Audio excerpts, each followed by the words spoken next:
Hello guys, good morning to all of you. This is Megiraj here, and now we are going to get discuss about the energy in different level. So देखते हैं अब हम जो ऊर्जा का मान है, स्पेक्ट्रमी ऊर्जा का मान, उसका विभिन्न विभिन्न कक्षाओं में मान क्या होगा। तो देखते हैं कि जब n इक्वल्स टू 1 हो तब, जब n इक्वल्स टू 2 हो तब,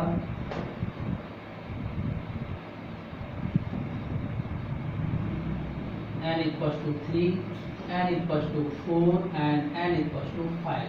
मोस्टली इन्हीं 5 कक्षाओं के बारे में हमने चर्चा की है। तो पहली श्रेणी आती है लाइमन, दूसरी है बामर, तीसरी है पाश्चन, फिर है ब्रैकेट और इसके बाद फुंड या पी फुंड है। तो देखिएगा ऊर्जा का मान जो है En -13.6 upon N square electron volt है। तो n इक्वल्स टू 1 के लिए ऊर्जा का मान -13.6 इलेक्ट्रॉन वोल्ट आ जाएगा। जब n की वैल्यू 1 तो E1 equals to -13.6 upon 1 square -13.6 electron volt. फिर जब n की वैल्यू 2 होगी तो यहाँ पर ऊर्जा का मान क्या आ जाएगा। तो चेक कर लीजिएगा, n इक्वल्स टू 2 के लिए E2 -13.6 अपॉन 2 का स्क्वायर 4, तो ये आ जाएगा -3.4 इलेक्ट्रॉन वोल्ट। ठीक है ना। इसी क्रम में अगर n की वैल्यू 3 होगी तो E3 -13.6 अपॉन 3 का स्क्वायर 9, 1.5 इलेक्ट्रॉन वोल्ट के करीब आ जाएगी। जब n की वैल्यू 4 हो तो E4 -13.6 अपॉन 4 का स्क्वायर 16 आ जाएगा।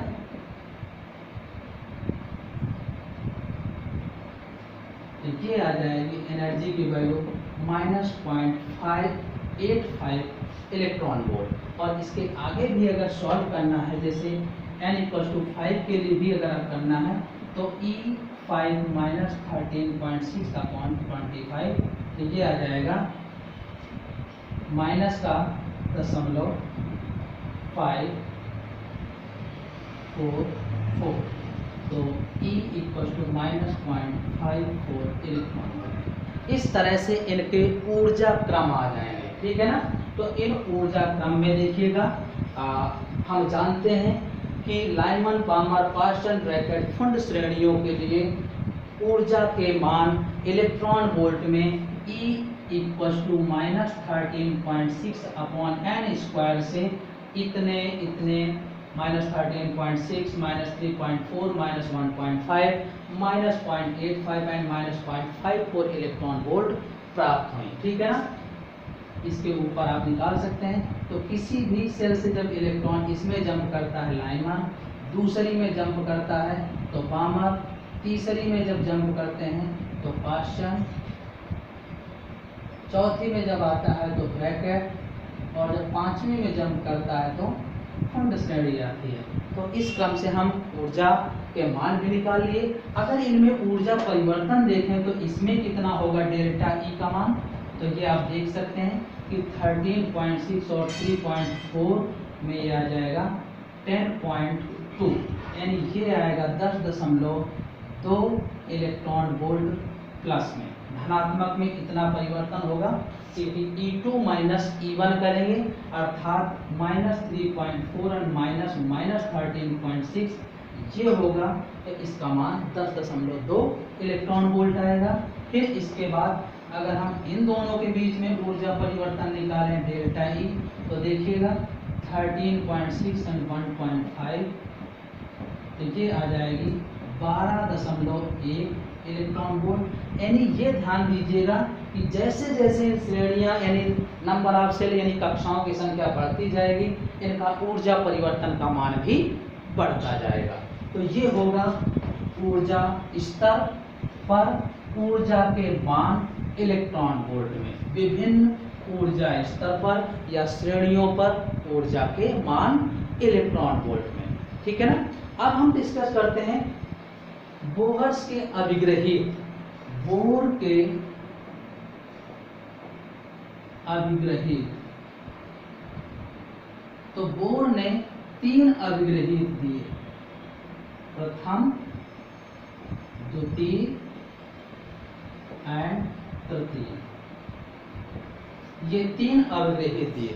तो प्रथम अभिग्रहित में बताया कि इलेक्ट्रॉन केवल उन स्थायी कक्षाओं में, ध्यान रखिएगा ये बात केवल निश्चित और स्थायी कक्षाओं के लिए है। तो बोर का प्रथम अभिग्रहित में ये था कि इलेक्ट्रॉन निश्चित और स्थायी कक्षाओं में बिना ऊर्जा विकिरित, यानी ऊर्जा विकिरित का उत्सर्जन किए बिना चक्कर लगा सकता है। ध्यान रखिएगा केवल निश्चित और स्थायी कक्षाओं में, ठीक है। तो पहला क्या था, पहला अभिग्रहित बोर का ये था कि जिसमें इलेक्ट्रॉन केवल निश्चित और स्थायी कक्षाओं में ऊर्जा विकिरण का उत्सर्जन किए बिना चक्कर लगा सकता है। द्वितीय अभिग्रहित में बताया कि इलेक्ट्रॉन केवल उन्हीं कक्षाओं में चक्कर लगा सकता है जिनका कोणीय संवेग L = mv h/2 पाई का पूर्ण गुणज हो, L का मान 1 2 3 4 5 ऐसा हो, ठीक है ना। तो द्वितीय अभिग्रहित में क्या बताया कि इलेक्ट्रॉन केवल उन्हीं कक्षाओं में चक्कर लगाता है जिसका कोणीय संवेग h/2 पाई का पूर्ण गुणज हो, ये द्वितीय अभिग्रहित था। और तृतीय अभिग्रहित में ये बताया गया कि इलेक्ट्रॉन हमेशा उच्च ऊर्जा स्तर से, ठीक है ना। तृतीय अभिग्रहित में ये बताया गया कि इलेक्ट्रॉन उच्च ऊर्जा स्तर से निम्न ऊर्जा स्तर में संक्रमण करता है और इस संक्रमण में एक फोटॉन का सृजन होता है जिसकी ऊर्जा उसकी अंतिम और प्रारंभिक अवस्थाओं में ऊर्जा के अंतर के बराबर होता है। यानी ये तृतीय अभिग्रहित था, delta = h nu and that is equal to E initial minus E final, ठीक है।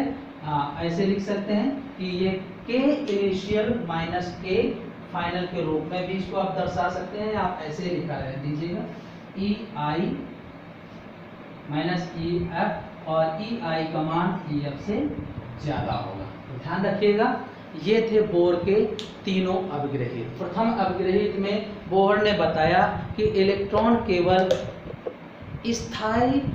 निश्चित स्थायी कक्षाओं में बिना ऊर्जा का विकिरण यानी उत्सर्जन किए हुए चक्कर लगा सकता है। द्वितीय अभिग्रहित में बताया गया कि इलेक्ट्रॉन केवल उन्हीं कक्षाओं में चक्कर लगा सकता है जिसका कोणीय संवेग h/2 पाई का पूर्ण गुणज हो। और तृतीय अभिग्रहित में बताया गया कि इलेक्ट्रॉन सदैव उच्च ऊर्जा स्तर से निम्न ऊर्जा स्तर में ही संक्रमण करता है और इस संक्रमण में जो फोटॉन सृजित होता है उसकी ऊर्जा उनकी ऊर्जाओं के संक्रमण जिन कक्षाओं से संक्रमण हुआ है उन कक्षाओं की ऊर्जाओं के अंतर के बराबर होगा। तो delta E = h nu that is equal to EI minus EF, जबकि EI का मान EF से बड़ा होगा। तो ये था बोहर का तीनों अभिग्रहित। और अब आइए हम देखते हैं कि बोहर के द्वितीय अभिग्रहित की डी ब्रोगली सिद्धांत से व्याख्या, ठीक है। बोहर के द्वितीय अभिग्रहित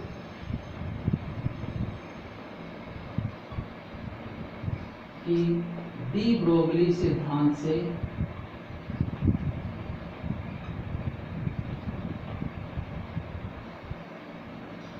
व्याख्या। तो डी ब्रोगली ने जब इसकी व्याख्या की तो किसी एनवी कक्षा की बात किया कि एनवी कक्षा में मान लीजिए कि ये एनवी कक्षा है और एनवी कक्षा में इस तरीके से इलेक्ट्रॉन चल रहा है।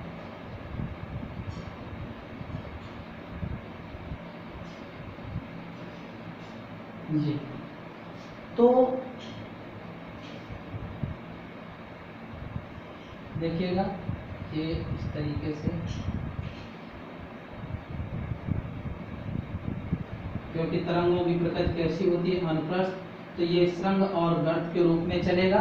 तो ये एनवी कक्षा थी और ये इसका नाभिक था, ये इसकी त्रिज्या थी nवीं कक्षा की। तो देखिएगा ये नोड है, ये नोड है और ये नोड है, बीच वाला एंटी नोड होता है।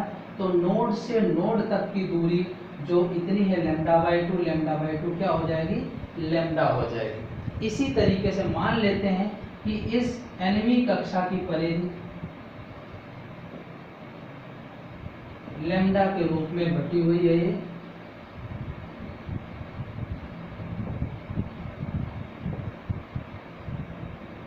तो देखिएगा ये इस तरीके से इसको हमने लैम्डा के रूप में बांट दिया।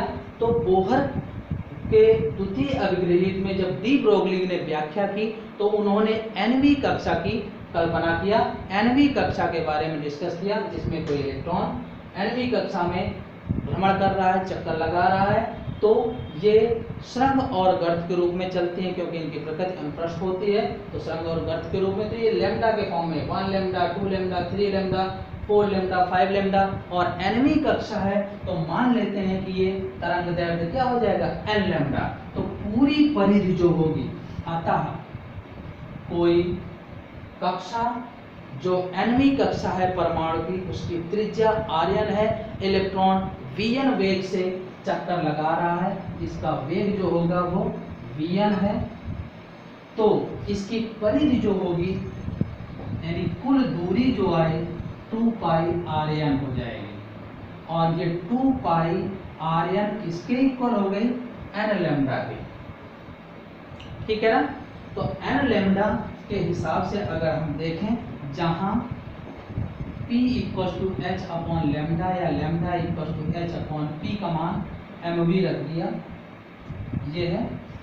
तो इसके हिसाब से अगर समीकरण 1 में हम ये मान रख दें, ये समीकरण 1 है, तो समीकरण 1 से 2 पाई Rn = n लैम्डा h/, ये क्या हो जाएगा, mv, Vn लिख सकते हैं, क्योंकि nवीं कक्षा की बात की गई है।